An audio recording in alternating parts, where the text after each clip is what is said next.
Okay, so picture this. You've been showing up consistently. Your content is solid, your offers are good, but somehow, and you're not quite sure why, people are just not buying the way that they are used to. And you're starting to wonder, is it me? Did I do something? Am I not good enough? Should I lower my prices? Should I change my offers? What's going on? So if this sounds familiar, this episode is for you. What is going on in the world right now is not about your expertise. It's about a shift in buyer behavior that most VAs, OBM service providers are missing.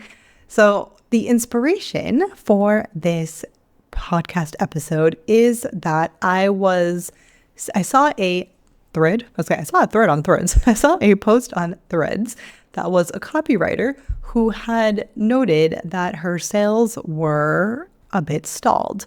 She had been really successful in the past selling her, I want to say around $2,000 a month retainer packages, but now she's like, oh, I'm hearing crickets. And she was asking, well, what's going on? And she was wondering if she needed to reduce her prices, if she needed to reinvent her services. She was trying to figure out what was happening. And this is a thing that I responded to. I was like, oh, here's what's going on, right? Is that she was asking people to make a huge leap of faith, right? To go from never working together, not really knowing her, into a pretty hefty monthly commitment. And this reminded me of my process that I learned years ago as an OBM.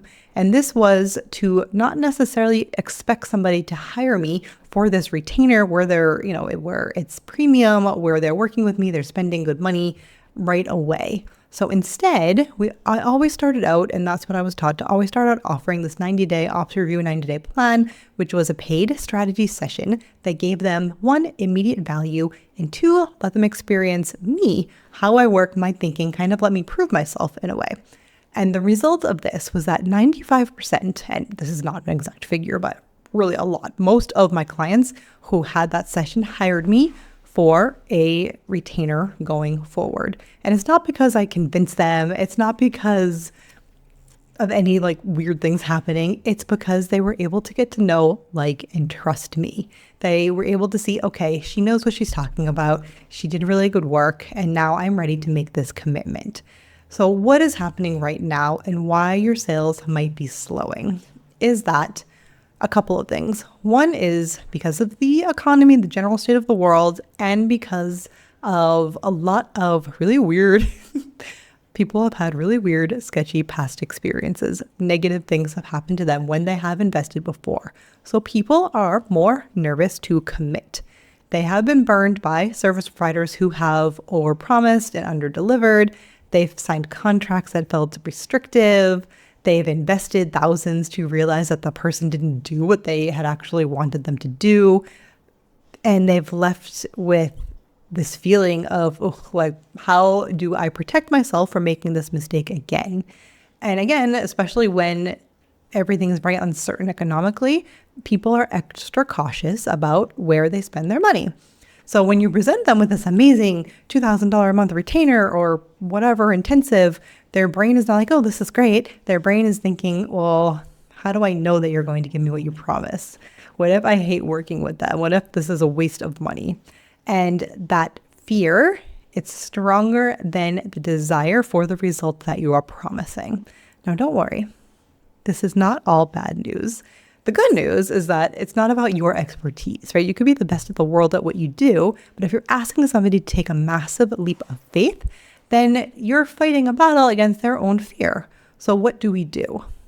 What we don't do is lower your prices, chase them harder, push more, market more if you've already been doing marketing. If you haven't marketed anything, we need to talk, but don't market more. The solution is to reduce the fear.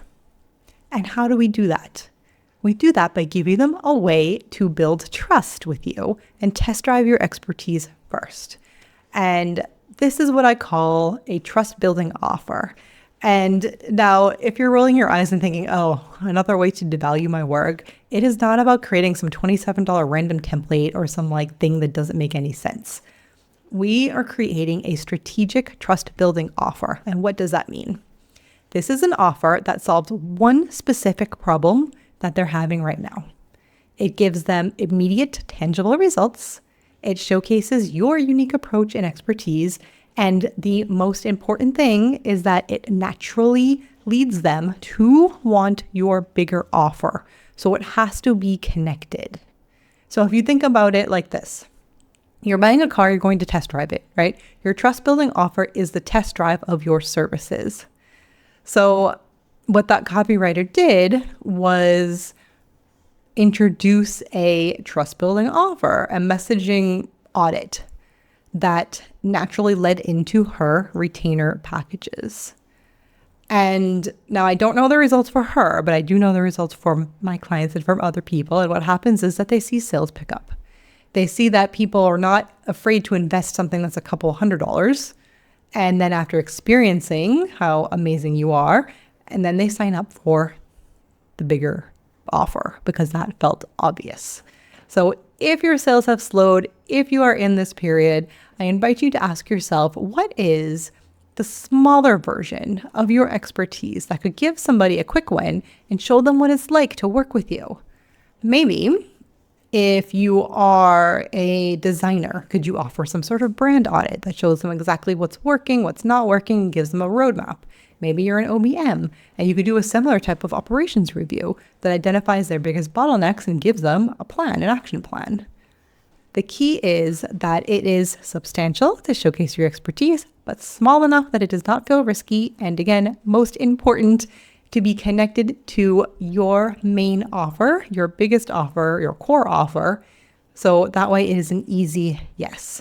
And the fun thing about this as well, I'm adding this in, is that I find a lot of my clients get really excited to talk about this offer and market this offer online because it feels easier. It feels less scary than marketing something that's more premium, right? Because that feels, oh, what if nobody buys it? That feels like heavy and a lot of pressure. Whereas marketing this type of offer can feel exciting and fun, right? Because you're like, oh, it's a couple $100 and then you get to play with it. And that makes it releases the pressure. So then it makes you show up online as your actual true self.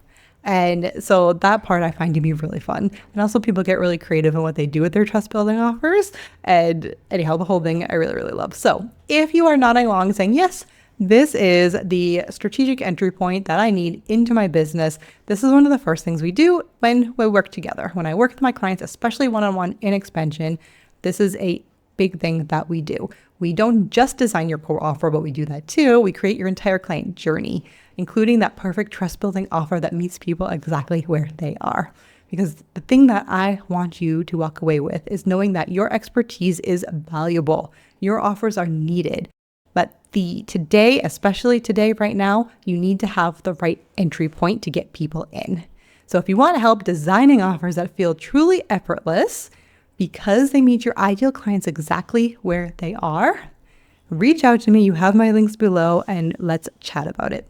So with that, that is what I have for you today on trust building offers, a quickie, but a good one. And I will see you guys on the next one.